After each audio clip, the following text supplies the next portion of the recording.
There's something terribly wrong with our culture. And it's painfully obvious, right?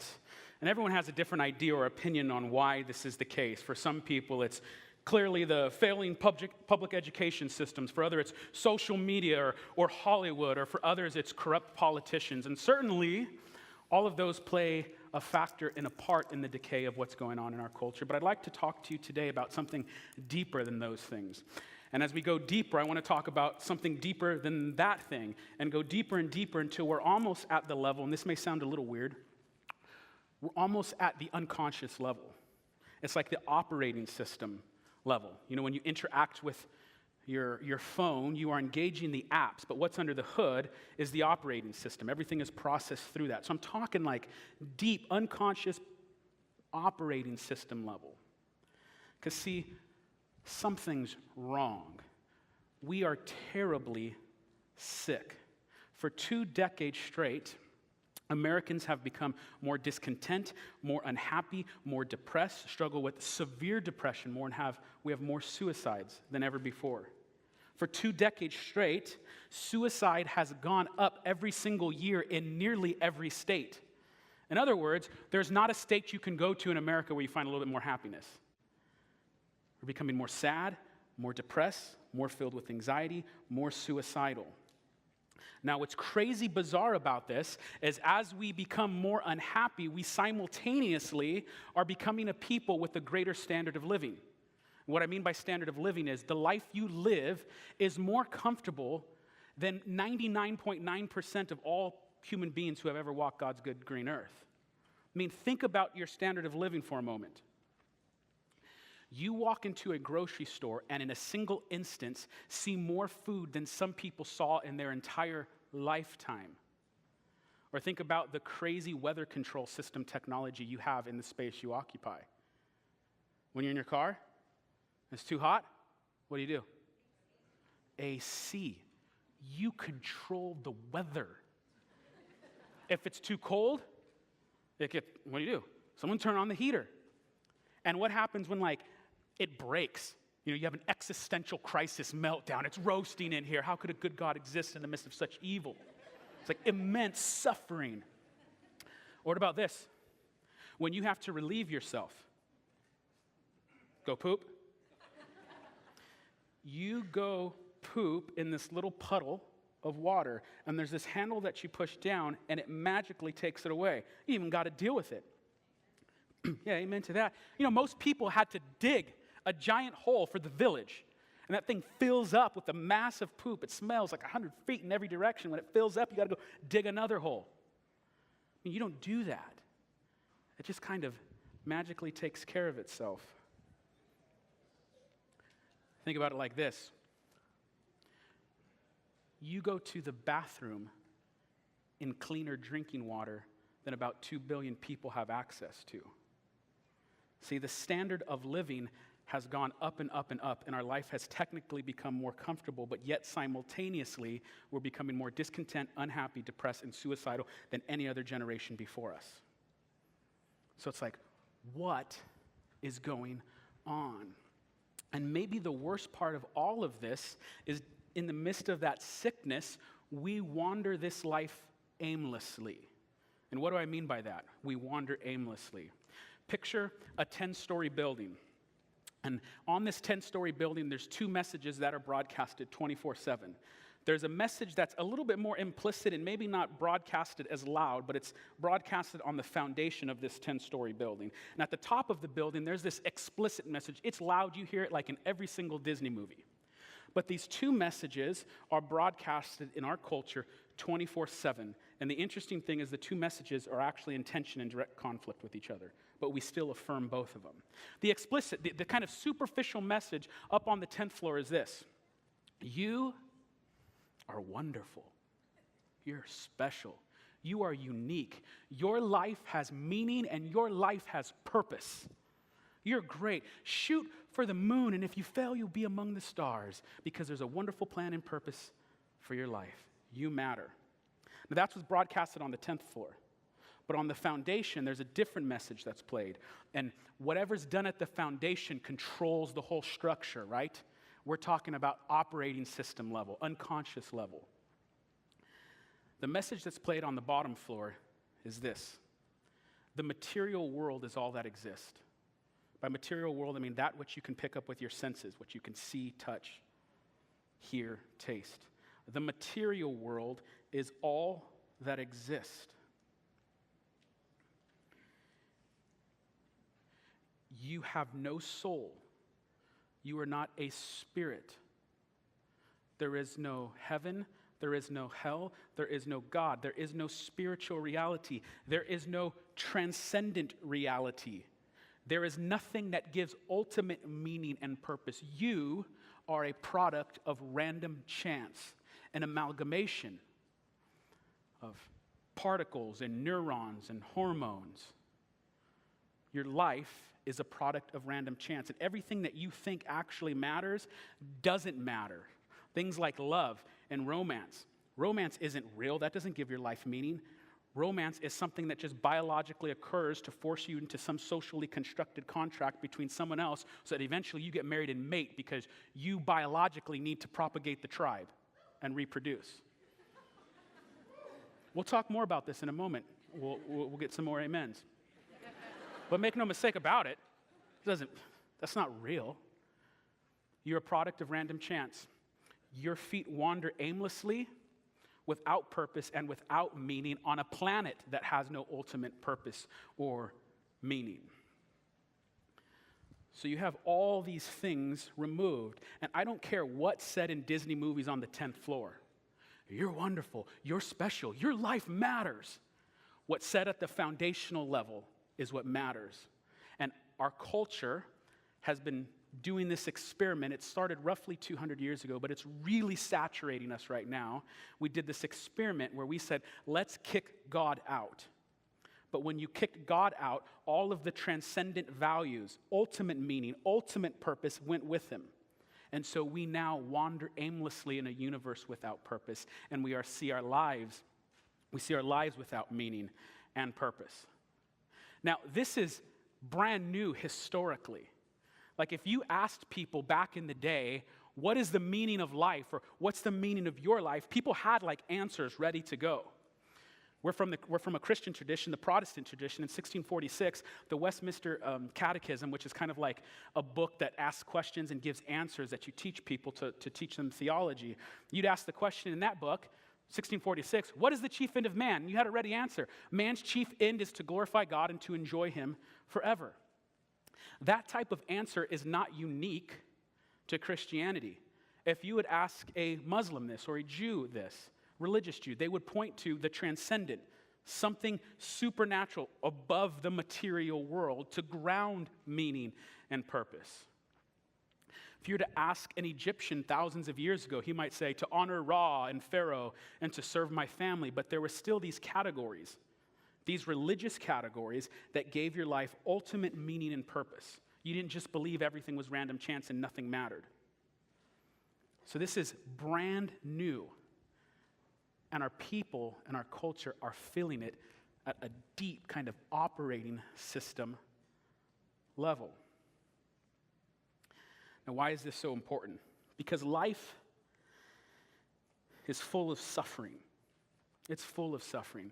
If we were to just go around in this room, even though I just talked about how our standard of living is pretty good, if we were honest, if we were to talk about just the hurt and pain in this room, there'd be enough hurt and pain in this room that we'd probably all be bawling. Just the amount of things you've gone through. An atheist philosopher, Nietzsche, said that if you have a why, you can endure any how. And the idea is this: people can go through hell and back if they have something worth fighting for. People can go through hell and back if they have meaning and purpose. But when you don't have meaning and purpose, even the slightest pain destroys you. Even a slight discomfort to your excellent standard of living puts you out of rhythm, and you're destroyed. This is best seen like how women have babies. Like I've heard that having babies is like excruciating, painful. I've heard it's pretty bad. I haven't experienced it myself. Heard having babies is painful. But yet, what do women do? They have babies. And after they've gone through this process where a creature slowly sucks the living life out of them for 9 months straight and forces itself out through massive contractions. They let their body heal, and they go, not all women, but statistically majority of women go, let's do it again. Let's do it again. And the dude's like, oh, I already had one. I enjoy the process, so, I don't have to it doesn't hurt me. I kind of like it. You have another baby. And some of you women in there, you've done this like 3, 4, 5, 6, 7 times. It's like, what would cause someone to do that? There's something with extreme meaning and purpose on the other. A woman will go through labor and do it again and again because there's a baby on the other side. There is something fueling that suffering. There is meaning and purpose behind it. And our people and our culture are being brought up with an operating system where they are a product of random chance. They are merely particles and chemicals and hormones. And everything we think and love, like romance, that's just there on a biologic level to create an artificial reality to get you to procreate. The things that we call like dignity and virtue and righteousness, those are just invented words to describe behaviors that we say should be rewarded in society, but there's nothing truly transcendent about those categories. And so what's going on? We're miserable. We're miserable. The slightest bit of pain causes us to lose it. We can't do it because as a whole, our operating system is saying there is no ultimate meaning, value, or purpose. So what happens when you have a culture running off this type of operating system? When you have people absolutely convinced that their lives are products of random chance? You become either a zombie or a toddler. You're going like, what in the world is going on? What do I mean by zombies? Picture a zombie. Don't picture new school zombie. Picture old school zombie. New school zombies are fast and they're strong. Like in new school zombie movies and TV shows, you got to be fast. You got to be yoked out and smart to survive because them zombies are beasts. Think of old school zombies, like this. Brains. The slow one. If you get eaten by that zombie, you're dumb. All you had to do was power walk, and that zombie wouldn't have got you. All right? You power walk, and you survive. So, what does a zombie do with its life? It does nothing else but live to eat, in the old school zombies, brains. It is driven 100% and completely by its most basic primal desire. The zombie doesn't think like, maybe I should do good in the world today or make a sacrifice for some greater good. He doesn't think like, I may not get brains tomorrow, so I should save some of my brains right now in case I don't eat someone tomorrow. It only lives for instant gratification. It is controlled by instant gratification. It is enslaved by instant gratification. This is best observed and horrifically observed with substance abuse, with addictions. Addictions create a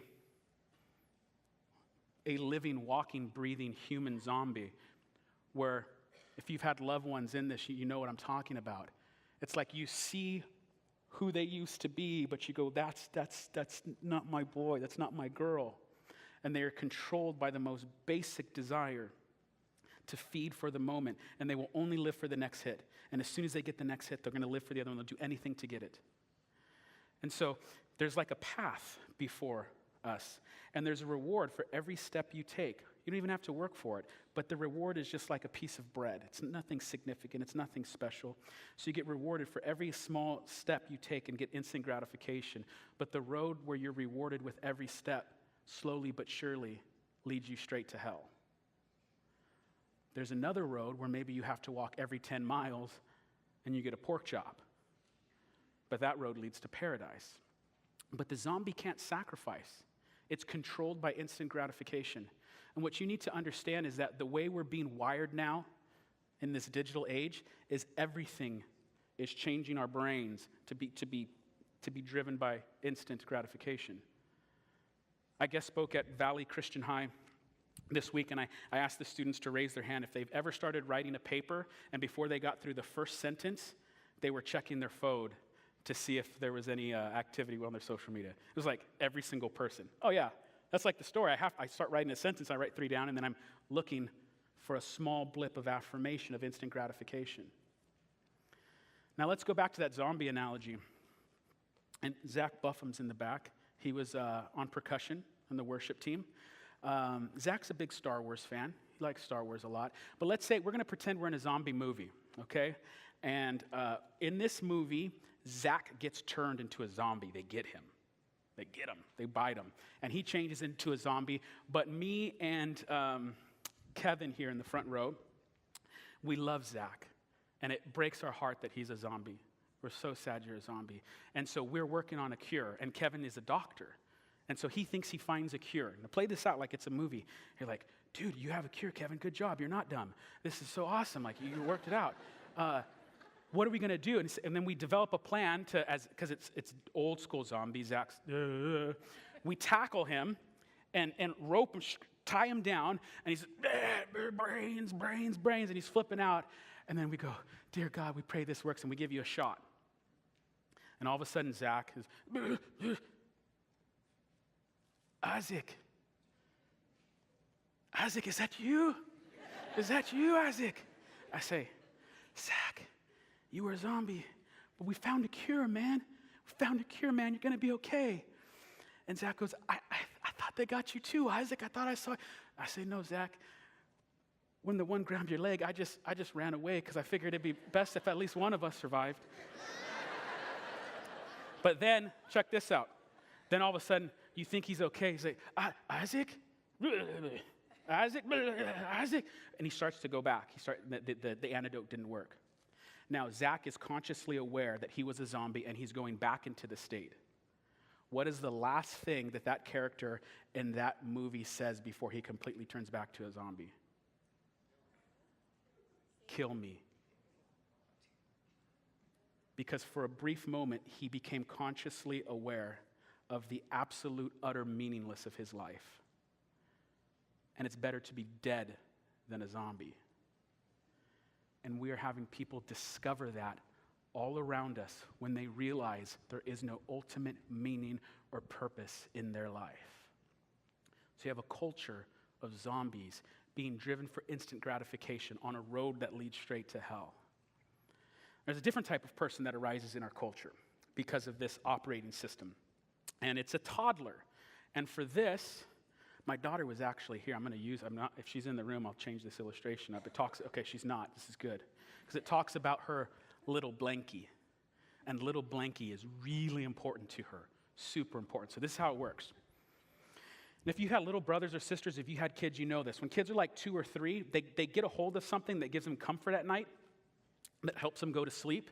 And like if you try to make your kid go to sleep without giving them that special object, there's trouble.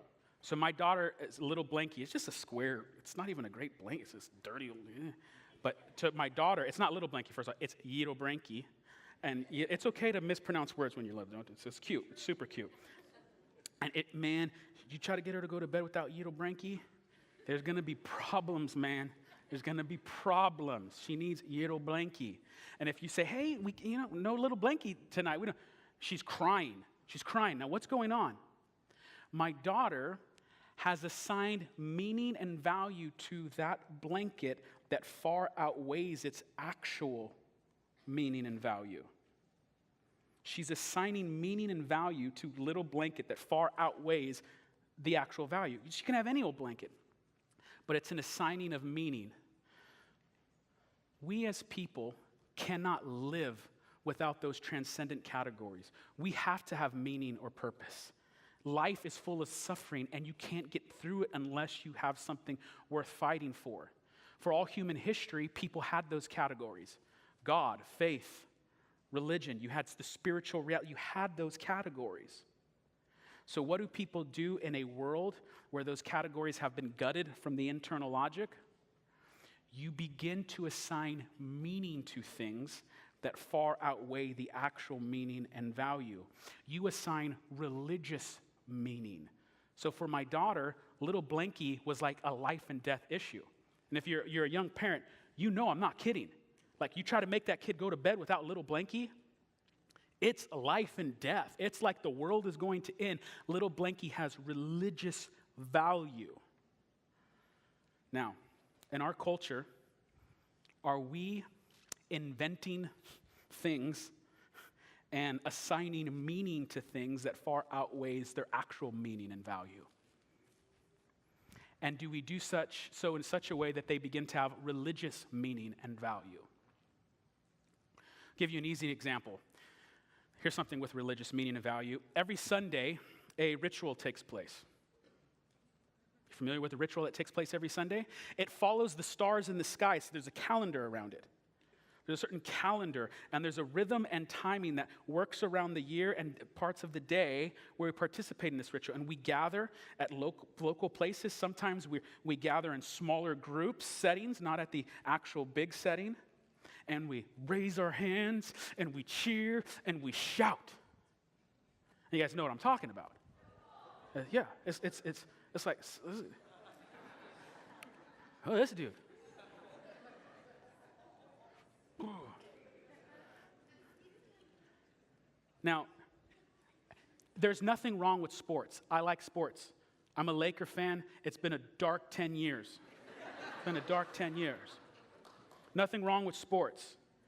But it's the level of meaning and value you give to sports. Some of you grew up in homes where you knew not to talk to dad if his team lost. Now, the reason why there's laugh is because you know it's true. How sad is that? Where kids won't approach dad because his team lost. Do sports matter that much that your kid should be in fear of addressing you? That is taking on religious meaning and value.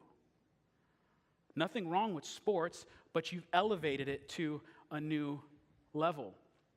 People go into literal depression when their team loses the World Series. Any Dodger fans? It's like there'd be 2 weeks of depression over this. It's like your God died. People, this is a weird picture. I don't even understand it because there's like 2 Spider-Mans and 2 Captain Americas in it. But for you comic book geeks, you know there's something unique about this right away. This has both Marvel and DC in it, right? And what do you do if you're a comic book geek? You argue about what's better, Marvel or DC, right? Now, that's a foolish endeavor for multiple reasons, namely that whoever has Batman wins and is superior, but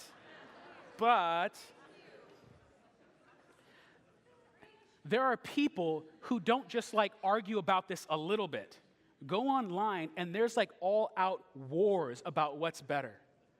All-out wars about which is better. People have, I kid you not, people have ended friendships over this debate. No, you are dumb. You don't get literature. You don't understand story arc. You don't understand narrative. DC is I cannot believe you. People end it because they are assigning religious value and meaning to these fictional realities. And there's nothing wrong with nothing wrong with wanting a movie to come out. But you guys know that there's hundreds of thousands of people that when a trailer drops for a certain comic book movie, and this is going to be some of you, you sit there and hit refresh again and again and again because you heard the trailer is going to drop in the next 20 minutes. Refresh, refresh, refresh, refresh, refresh. That's crazy. When ultimate meaning and value is removed, we become zombies and we become toddlers. You guys know about this? Okay, the other way we become toddlers and how we're observing people assign greater meaning to things than they should is in hyper-social justice warrior culture. Now, let me be clear on this. Justice matters. Justice issues matter. Christians should care about justice issues. But what we're seeing in our culture is we're seeing people take a justice issue this big and make it like World War II, in which you have to win.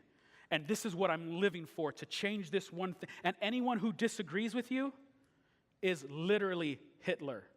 Or literally a Nazi. Now, why do you call someone literally Hitler or literally Nazi in our culture now? Because we used to have language to describe that which is most evil. We had language to describe that which is most evil. There was Satan and the demonic. Human beings, even though we don't believe in those spiritual realities, those transcendent categories or their archetypical representation still exists in our brain. So when we have to describe our opponent, we don't say they're Satan anymore. We've replaced it with secular language. You are literally Hitler, literally a Nazi. And so what went on with this one? So this was the controversy. And again, this probably matters, but how you saw people react over it, they were giving it religious meaning. So back in the day when animal crackers first came out, there was tons of circuses going around, and the animals were mistreated. It was really, really bad. And so the animal crackers box reflects a time when the animals were like behind bars. And so a lot of people got together, and made a lot of noise about how this is so wrong, so oppressive to these animals, and we need to not teach our children that this type of behavior is okay. Now, hear me on this. Small justice issues matter, but when you see people interact with this stuff, a small justice issue becomes life and death, and if you disagree with them, you're the devil. Or the secular version, literally Hitler. And so they got all these online people, and they wrote Nabisco, and they said, you better change this, otherwise we're not going to buy your animal crackers. It was wrong. So guess what happened? You know what happened? They changed it. They changed it. Now they're free. Hallelujah. Now, but little what they know, they didn't think this through, though. Because look at this picture. Who's the most happy in this picture?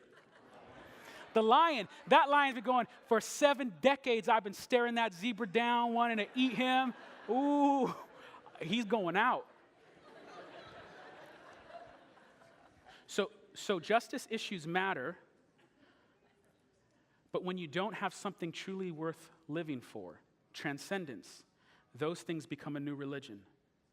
And anyone who disagrees with you is not just someone who disagrees with you. They are Hitler. They deserve death. Is that type of polarization taking place in our culture all around us every single day? We've lost God, and we've lost ultimate meaning and purpose, and that becomes unbearable, so we invent new ways to do religion. And right now, America has a secular religion that we're running off of. And if you disagree with it, it's like the old fundamentalists back in the day. You're going to hell over a slight disagreement. Now, we've lost meaning, purpose, and value. Now, the good news is that this is not the first generation to reflect on this stuff and try to figure out a way through and a path through and navigate it. The ancient author of the book of Ecclesiastes actually comes to a conclusion very similar to what we'd call nihilism, the kind of default operating system, that there's no meaning or purpose. So in Ecclesiastes, for those of you who are cynical, this is like your favorite book of the Bible. It's just so depressing. It's like, this is how it starts off. Meaningless, meaningless, says the teacher. Utterly meaningless. Everything is meaningless. And some of you are like, finally, someone in the Bible gets it. So the word meaningless here is a Hebrew word, hevel. And hevel, it has a sense of meaningless, but it more precisely can be articulated in a picture. Think of your breath on a cold day. Where you go, it comes out and you can see it. And when you're a little kid, what do you try to do? You try to catch it. But before you can catch it, it's gone. Hevel is meaningless because it's that which is here today is gone tomorrow. That which is here before us is gone in an instant. There's nothing transcendent about it. There's no eternity. There's no eternal quality to it. So the writer of Ecclesiastes says, everything is hevel. Hevel, hevel, hevel. Meaningless, meaningless, meaningless. Why? He says, I have seen all things that are done under the sun. All of them are hevel, meaningless, a chasing after the wind. This is a very ancient way of describing our current condition. He says, I have seen everything that's done under the sun. And everything that is done under the sun is meaningless. And it's this kind of ancient poetic way of saying, if there is nothing above the sun, there is no transcendent, there is no eternity, there is no God, there is no eternal, none of those categories exist. It's just what's under the sun, the material world, then everything is meaningless. And do you know why that's in the Bible? Because it's true. If that which exists is only that which is under the sun, there's no transcendence, there's no God, there's no eternity, there's no reward, there's no punishment, there's no justice, there's no virtue, there's no righteousness, and none of that stuff exists, then yeah, this life is absolute chevel. And it's depressing, and it's not even worth living. That's why if you're depressed, don't read the book of Ecclesiastes. It'll make it worse. But the wisdom of Ecclesiastes is that in the midst of that, the author concludes, there's like a little tiny hope at the end. After you've sat through chapters of cynicism and pain, and you had to cope by eating tons of ice cream and Netflix binge watching a bunch of shows to get you through it. He concludes, now this is the end of the matter. All has been heard. Fear God and keep his commandments. For this is the whole duty of man. For God will bring every deed into judgment with every secret thing, whether good or evil. In other words, there is something above the sun. And if that something exists, if God exists, everything matters. Listen to the language. Every deed will be brought into judgment. Every deed is infused with cosmic significance. Your life absolutely matters. Your life matters so much that your very deeds, every one of them, matter. How you spend your money, how you spend your time, how you remember someone's name who might be lonely and is always the person whose name's always forgotten, you might brighten up their day, and that actually matters before God. Everything matters. There is meaning and purpose to be found all around us. There's a symphony of meaning. And every deed absolutely matters. And there will be a day where you will go before God. Because there is a sun above the sun. There is a transcendence above all things. The radical claim of the book of Ecclesiastes was that there was one ultimate transcendent one that we're all under, that infuses life with meaning. The radical claim of Christianity is this, that the ultimate transcendent one, the sun above the sun, the ultimate meaning, the one who gives meaning and grounds to all things, he did not stay above the sun, but he loved us so much that he would come down while all religions, philosophies, and ideologies were reaching to the heavens to find transcendence, when all religions, philosophies, and ideologies were trying to find grounds for meaning and purpose comes down to us and reveals a way, a truth, and a life. From heaven, he sought us, and he wakes us up. He gives us a cure. He matures us. He wakes us up from our zombie-like state, and then he grows us to mature adults in the faith. And the radical claim of Christianity is that human beings have always tried to find those types of things, whether it was in Egypt or Ra or whatever philosophical system. But Christianity's claim is that God himself came to show us that. And if you're a Christian in this room, you've received that grace.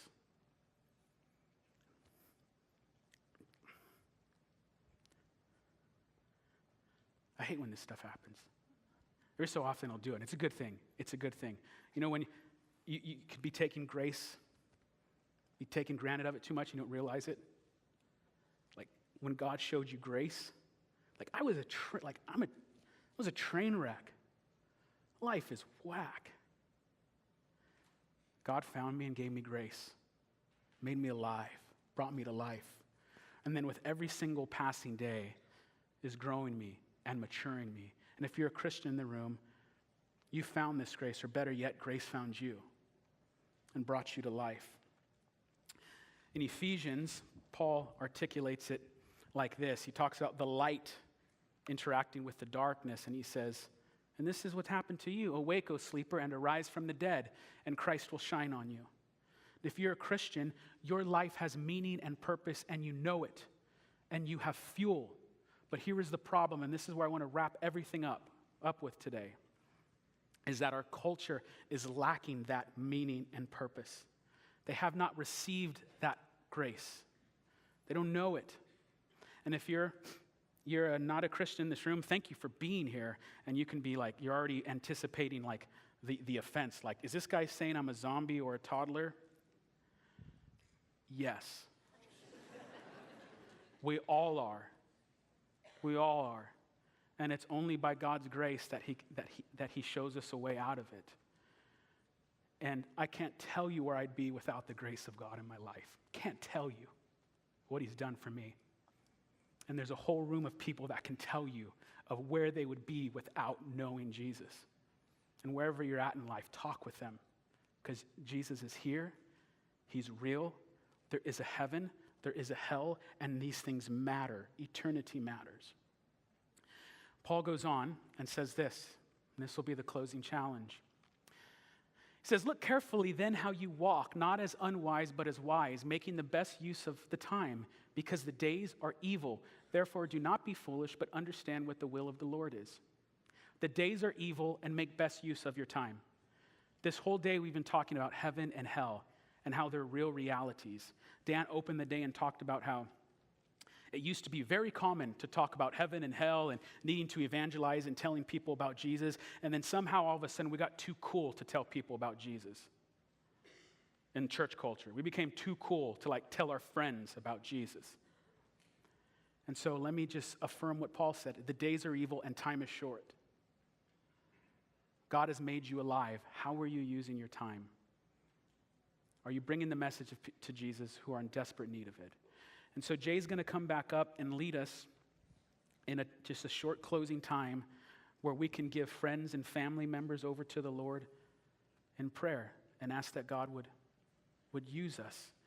Our culture is filled with zombies and toddlers, and the church needs to wake up and do something about it.